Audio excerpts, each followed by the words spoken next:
What's up, YouTube? I am back. I am here with a super short, super to the point video.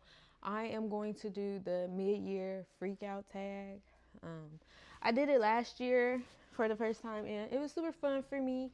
I'm just talking about a few of the books that I have read. I apologize if you hear the loud lawnmowers that are literally outside my window right now, but let's talk about some fun little books. I might pull them down, I might not, because okay, I might not. Number one, the best book so far this year would definitely have to be Inharmonious by Tammy Hoof. I had the privilege of reading the art for this and absolutely ate it the up. I legit read this in 2 days, the arc, and then I applied for the audio arc just to see, but I didn't get it. But I still, like, when the book officially released, I went and grabbed the physical copy, and then I also got the audio for it. Still ate it up. So I read it once in January and then again in February and loved it both times. It's just, this is everything that I want in a historical fiction book, really. It talks about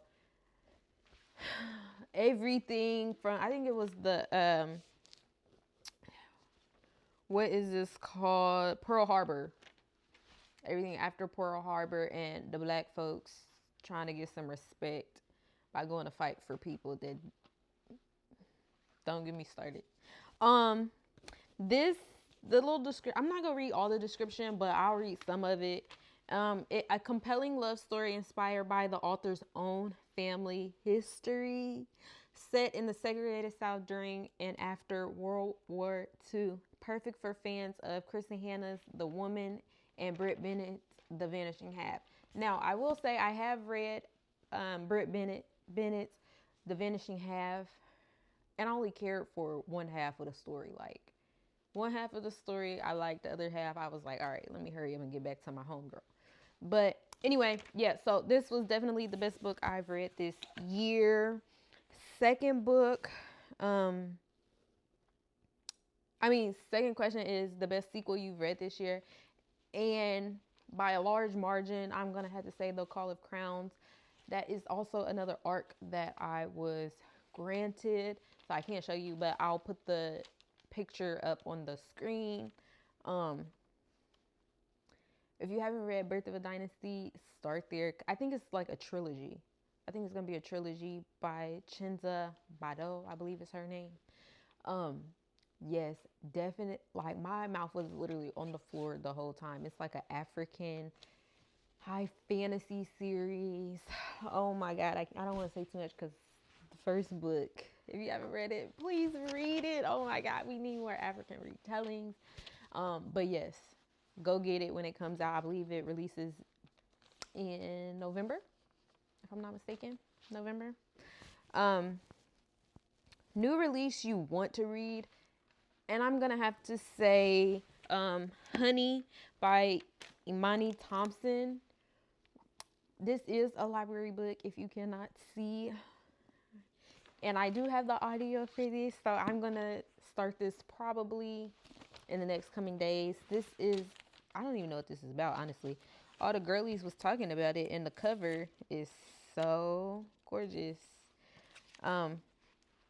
The little description says, Yara is bored with her PhD program. Well, how could you ever be bored? But PhD program, her entitled students and their never-ending pages of racial violence and feminist theory she has to read. But most of all, she's bored with the men in her life, especially the bad ones. And then one sunny afternoon, she accidentally kills one. And now she's not bored. So, I mean, if that don't get you, I don't know what will. But Honey by Imani Thompson. And look at the cover, like... Hello. That is super fire. Side note, I know I have on a windbreaker in the summertime, but this is really how I sit around my house, in sweaters, hoodies, windbreakers, jackets, everything. And yes, it is July, and yes, it is 80 degrees at 9 a.m., but mind your business. Okay, anyway, number 4, most anticipated for the second half of the year. Literally everything on my shelves that has not been read. But I think I'm gonna, if I have to choose one, I'm gonna say A Song of Legends Lost, because look at it, like, by M.H. Ayande. I know the sequel to this comes out, I think August or September. I'm not really sure, but I really want to read this. And I believe this is this person's first, like, debut novel. But yeah, I don't really know what it's about. I know it's a fantasy. I know it's black fantasy. So I'm all in, baby. Next, I'm going to put that back. And then biggest disappointment. I mean, I don't want to say disappointment, but the book that didn't really do what it was supposed to do for me was definitely Scored by Kennedy Ryan. Now, this is me. This is my personal opinion. This is my video. Now, this book, fire, right? But there was one scene in the book where I was just like,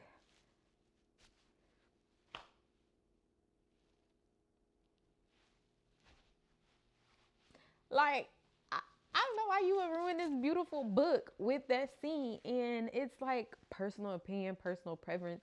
I don't like anything that I ain't comfortable with, you know? So like, and I didn't know that kind of play was in this book. And so I was just like, whatever. However, I still rated it 4 stars. It was still an amazing book. I would still recommend it. I would just be like, you know, make sure you know what you signing up for, right? Excuse me. A book that surprised me. Definitely I, Medusa by Tateana Graham. I can't show you because my mom stole it from me. She still has it. She has not returned it. But I, Medusa is a Medusa retelling.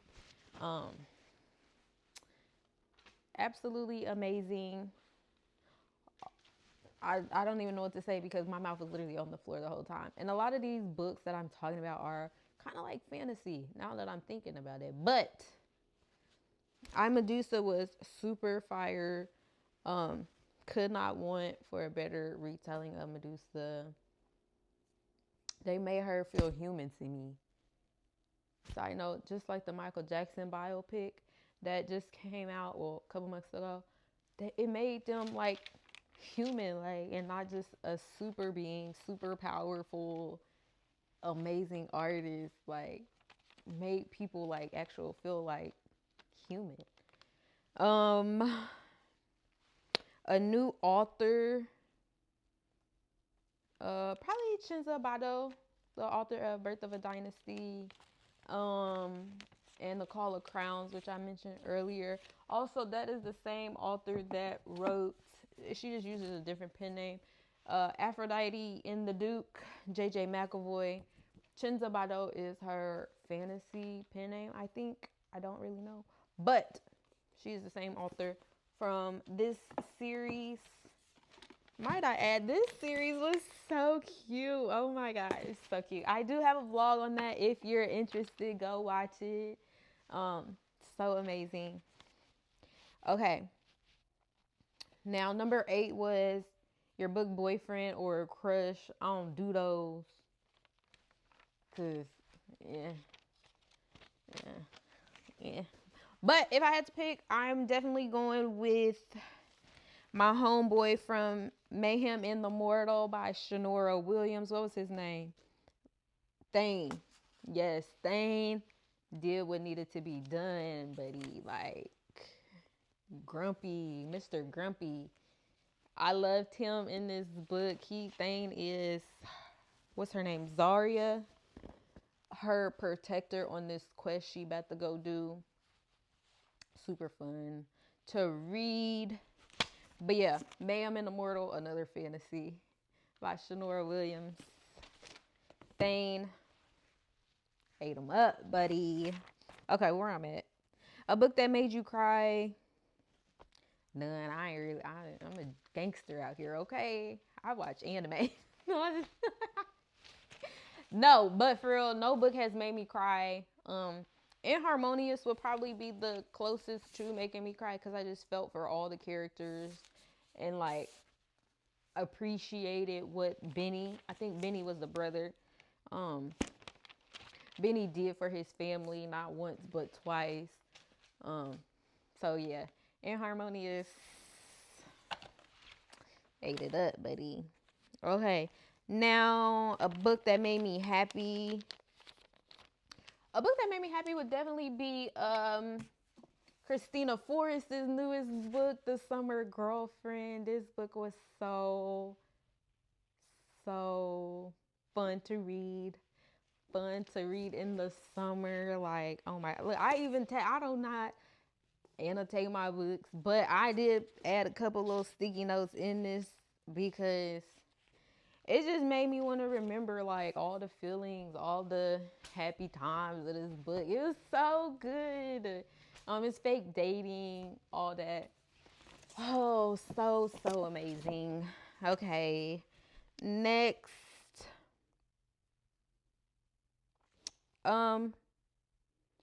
The most beautiful cover book that I have would definitely be You're the A Little Mermaid retelling, or Mermaid retelling by L.D. Lewis.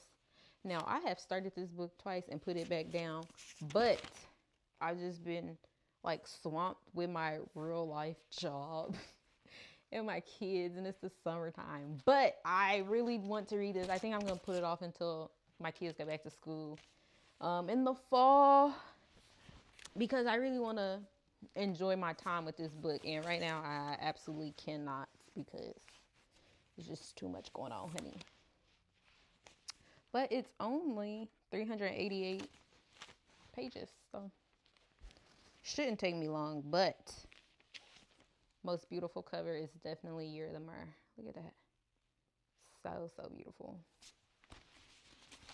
Okay. Next. This is the last question. What do I need to read by the end of the year? Everything on my 2 shelves, like, duh. But I am going to go with Tony Adeyemi's Children of Anguish and Anarchy. I have read the other 2 books in this series. Love them. I don't know why people hate this series, but I guess I'll read it and figure it out. And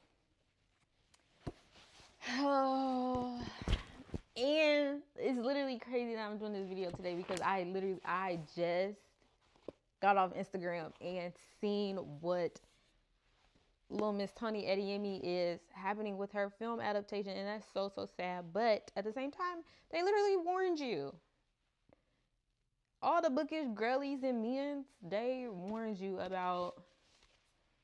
Never mind, that's a topic for a different video. But look at how cute this is. And it's finally out in paperback. I think that's what I was waiting on. I was about to start it, but I didn't. So my bookmark is still in there. But the rest of this series is on paperback for me. And I was waiting till the 3rd one came out in paperback and it just released. So that is definitely the book that I plan to read before the end of the year is up. And that is all the questions for this Freakout Tag. I appreciate you for watching, and if you made it this far, let me know by leaving me some emojis down in the comments, or if you read any of these books, plan to read any of these books, let me know. And I will talk to y'all soon. Bye. Thanks for watching.